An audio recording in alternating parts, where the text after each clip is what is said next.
my dear students, I am Nandram Fauzdar. Welcome back to my YouTube channel English Mirror. आज की इस video में हम poem the noble nature के बारे में जानेंगे. This poem is composed by Ben Jonson. इस कविता को बेन जॉनसन जी के द्वारा लिखा गया है. बेन जॉनसन जी का जीवन काल 1573 to 1637 1573 से 1637 तक रहा. वह एक बहुमुखी प्रतिभा के धनी थे, एक प्रभावशाली साहित्यिक व्यक्तित्व थे. उन्हें 17वीं शताब्दी के नाटककार, कवि, अभिनेता एवं समालोचक के रूप में जाना जाता है. इन्हें उनकी श्रेष्ठ कालजयी यथार्थवादी हास्य रचनाओं के लिए भी जाना जाता है. उनकी यादगार हास्य रचनाओं में Volpone, the alchemist and the silent woman etc इत्यादि हैं. Poem the noble nature is a short lyric. कविता द नोबल नेचर एक लघु गीत है. इस कविता में कवि मानव जाति को एक संदेश देते हैं और कहते हैं कि we live in deeds not in years. हम कर्मों में जीते हैं ना कि वर्षों में, अर्थात हम कर्मों के आधार पर जाने जाते हैं ना कि उम्र की अवधि के आधार पर. वह एक विरोधाभास दर्शाते हैं, वह एक विषमता व्यक्त करते हैं और कहते हैं कि एक लंबे तथा अर्थहीन जीवन की तुलना में एक साहसपूर्ण और गुणयुक्त लघु जीवन कहीं अधिक श्रेष्ठ है. और इस बात को समझाने के लिए वो प्रकृति से दो प्रतीक लेते हैं. The first one is an oak tree. पहला तो बलूत का वृक्ष है. And the second one is a flower of lily, और दूसरा लिली का पुष्प है. इन दोनों के माध्यम से वो हमें इस विरोधाभास को और इस बात को बताते हैं.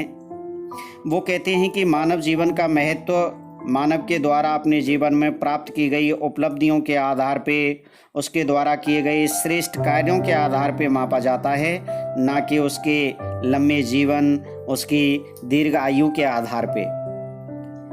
अगर कोई व्यक्ति आयु में, यदि कोई व्यक्ति अल्प आयु वाला है तो वो भी महान हो सकता है. इतिहास में ऐसे कई उदाहरण हमें देखने को मिलते हैं. शहीद भगत सिंह, स्वामी विवेकानंद, जॉन कीट्स, ये ऐसे तमाम व्यक्तित्व हैं जिनका जीवन काल बहुत ही अल्प समय का रहा, लेकिन उन्होंने इस अपने अल्प समय के जीवन काल में नेम और फेम दोनों कमाए. समाज के लिए बहुत कुछ किया इन्होंने. Now let's get started. अब कविता शुरू करते हैं. Look into the first stanza. पहला स्टेंजा देखें. It is not growing like a tree in bulk doth make man वेट अ be. It is not growing like a tree in bulk. Bulk में होता है आकार, तो it is not growing like a tree in bulk, आकार में, like a tree एक पेड़ की भांति, ग्रोइंग बढ़ना, आकार में एक पेड़ की भांति बढ़ना. डथ मेक मैन बेटर मी, आदमी को महान नहीं बनाता है. Doth is the old form of do और डज. डू और डज के स्थान पे इसको यूज किया जाता था. Doth is the old form. ये जो डथ है ये एक पुराना रूप है डू और डज का, जिसको ओल्ड इंग्लिश में यूज किया जाता था.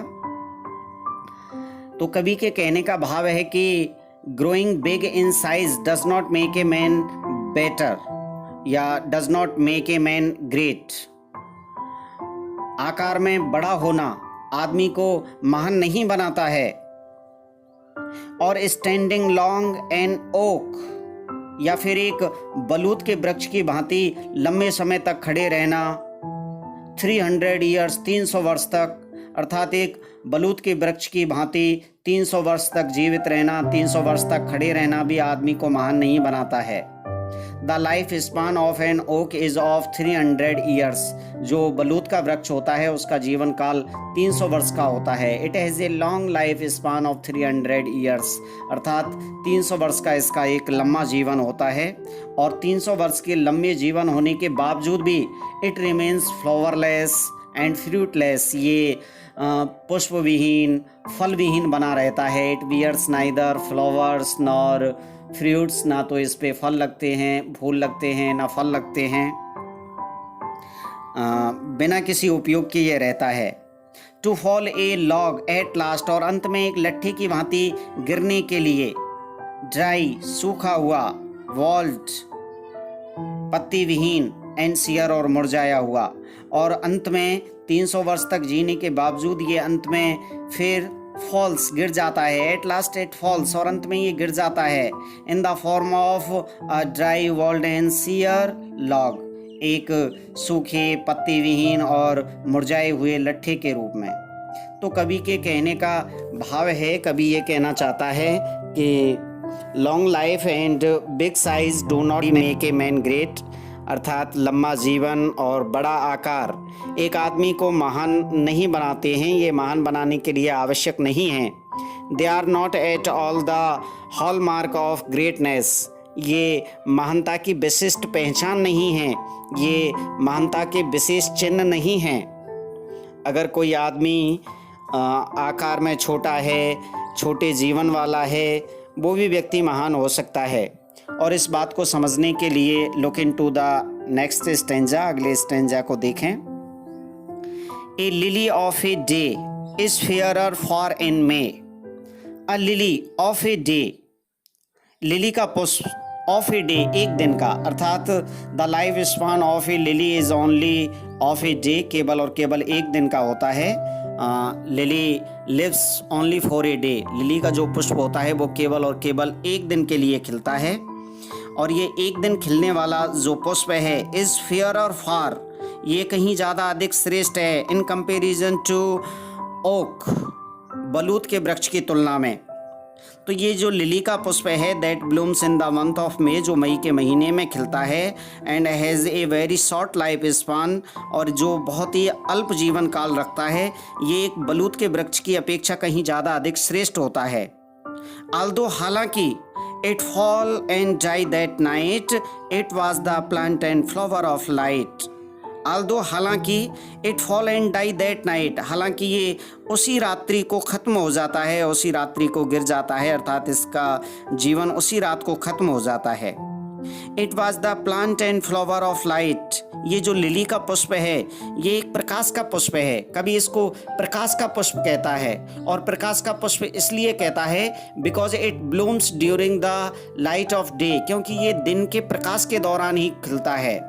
And as the day ends, और जैसे ही दिन का अंत होता है, its life also comes to an end, तो इसका जीवन भी समाप्त हो जाता है, अर्थात दिन की समाप्ति के साथ ही इसका जीवन भी समाप्त हो जाता है।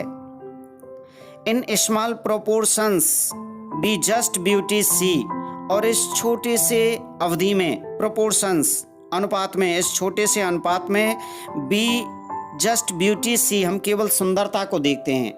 तो कहने का भाव ये है कि जो लिली का पुष्प है, ये लिली का पुष्प अपने छोटे जीवन में भी, अपने अल्प जीवन काल में मेक्स एवरीवन हैप्पी, हर किसी को प्रसन्न कर देता है विद इट्स ब्यूटी, अपनी सुंदरता से।